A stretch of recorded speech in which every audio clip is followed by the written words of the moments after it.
Have you guys made a decision yet? I don't even know who this guy is. He just looked so comfortable. I wanted to try it out. The Mattress Gallery at Crandall's Home Furnishings. The brands you're looking for at the price you want. In memory foam, pillow top, and more. Crandall's Home Furnishings. Always home to the ultimate value. Welcome back, and the first game we want to talk about on this week's slate, in addition to Owensboro, Madisonville, and Catholic Fort Campbell, is Henderson coming into Apollo. And Mark, you know, Henderson has really had an outstanding season. They struggled early against tough competition. I think they've won 5 straight, and they've proved to be the class of our 6A district without question. Right. Apollo normally plays Henderson pretty tough. It was a 27-20 game last year at Henderson. Henderson County did win, but what's your take on this game? How do you see this one? Henderson is very powerful up front. They've made their money this year, or whatever you want to say, via the running game, and that is not a good matchup for Apollo, I do not think. Mm-hmm. I think if they could get outside on Henderson some, I think they can stay competitive in this game. But I just think Henderson's going to have too much for them as far as being able to put together long drives and control the line of scrimmage. I think it's fair to say Apollo's been pretty inconsistent this year. We thought that they might wind up being a little bit tougher than this. It turns out Henderson comes in 6-2, Apollo comes in 2-6, and that's, you know, right. That's just sort of how the season has gone. But you know, Apollo, to their credit, if they could pull off a big upset here, that would really boon their chances, I think, as they go into the postseason. Oh, there's no doubt. I mean, it would be a huge momentum boost for them to be able to handle, you know, Henderson in any way, shape, or form, I think. And like I said, I think they have the skill personnel, but I just think up front, I think Henderson's got too much. Henderson's really strong on the line.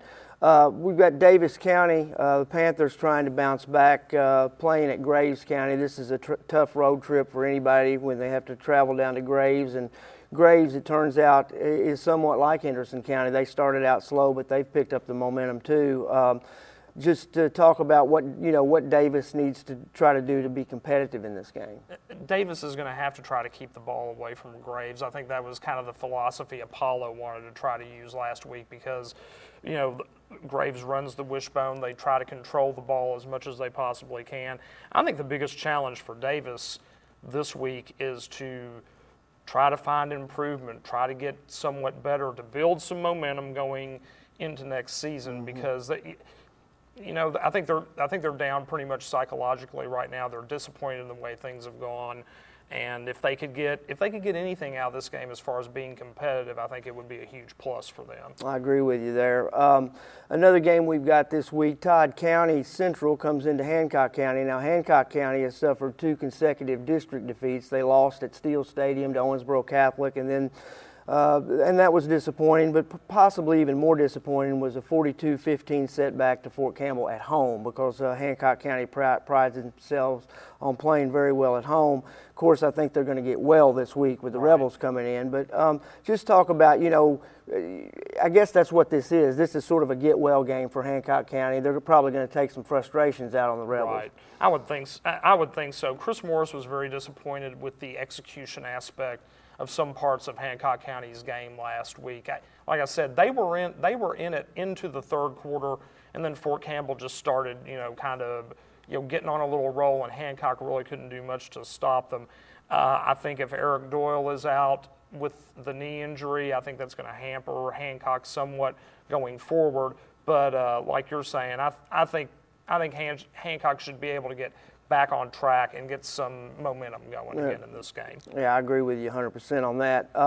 We've also got Barren County coming into Ohio County. This is a very interesting game because Barren County opened the season with a 35-0 win over Metcalfe County, and Metcalfe's down, of course, but nonetheless, they started well, and then they've lost 7 straight games. So this is going to be a matchup of 2 1-7 teams. Ohio County, as we know, a few weeks back, they upset Hopkinsville 39-36, but boy, they've really taken it on the chin the last couple of weeks against good competition, including, I guess, last week against Madisonville, 49-9, I think. But this is a winnable game for Ohio, and I think that these types of games are the ones they have to take advantage of, don't you? Oh, there's no doubt, and I think I'm picking Ohio in this game. In fact, Cody Murphy in a game like this, perhaps this would be his chance to really shine and be able to, get his team a victory instead of the way it's gone most of the season, getting yardage, scoring a couple of touchdowns, but his team, the team falters, that kind of thing. Absolutely. I agree with you 100%. Cody's had a great year, and I'd like to see, Ohio County has a chance to close this season out with 2 victories. If they could beat Barren, they've got McLean County the following week, and we're going to talk about now McLean County. It's been a tough year for Coach McCammon, as we know that, and it was expected. I mean, I don't think we've seen anything that we didn't really expect out of this season for McLean, but nonetheless, the schedule doesn't lie, and they face another tough team this week in Union County. I would say if McLean could come out of this with being able to make the small improvements within, some of the particular points of their game on both sides of the ball, it would be a good thing for them. Union County is just going to have way too much for the Cougars to try to deal with very sometimes we forget that's such a tough district because Union County is in there with Paducah-Tillman and barely lost to Paducah-Tillman a couple of weeks ago. So, I mean, this is a very strong contingent of Braves this year. We're going to switch gears a little bit now, and earlier this week the KHSAA announced its football realignment for the seasons 2011 through 2014. Some interesting changes for some of our teams, Mark. For instance, we've got Owensboro dropping out of 5A down to 4A, which gets them away from Christian County and also gets them away from Bowling Green in the postseason, which I would think would be a good thing for the Red Devils. And another interesting factor, I think, is Apollo moves out of 6A and goes to 5A, and that puts them in a very tough district with Christian County, Hopkinsville, and that crowd. But it also makes the Daviess County Apollo game, which has traditionally been a district game, a non-district game now. Yes. And I was just going to get some of your thoughts about a couple of those moves there.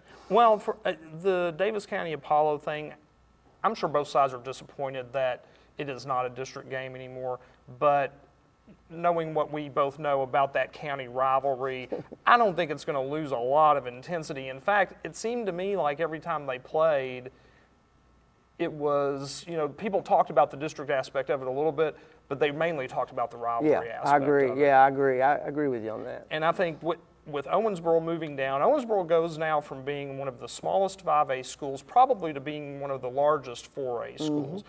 And I think this will be good for them, kind of like you're saying, all the way around as far as how they fare in Region 1. Lone Oak is a very good program. It's gotten a lot better, the last 5-10 years. But when Owensboro is on, the way they have been 2 or 3 years previous to this season, they could be formidable at that level, I would think. Right. Heading into a semifinal state kind of situation. I agree. And Coach Prince mentioned to me it's sort of the renewal of a rivalry, perhaps, in the postseason in 4A for Owensboro, is in that Franklin Simpson could be a playoff opponent. That's another tradition-rich school you and I both covered back in our early days, and we have a lot of respect for that program. And that could be, we could have some great matchups there, don't you think? Yeah. Oh, I think that rivalry would be very good. Going down the line when they were.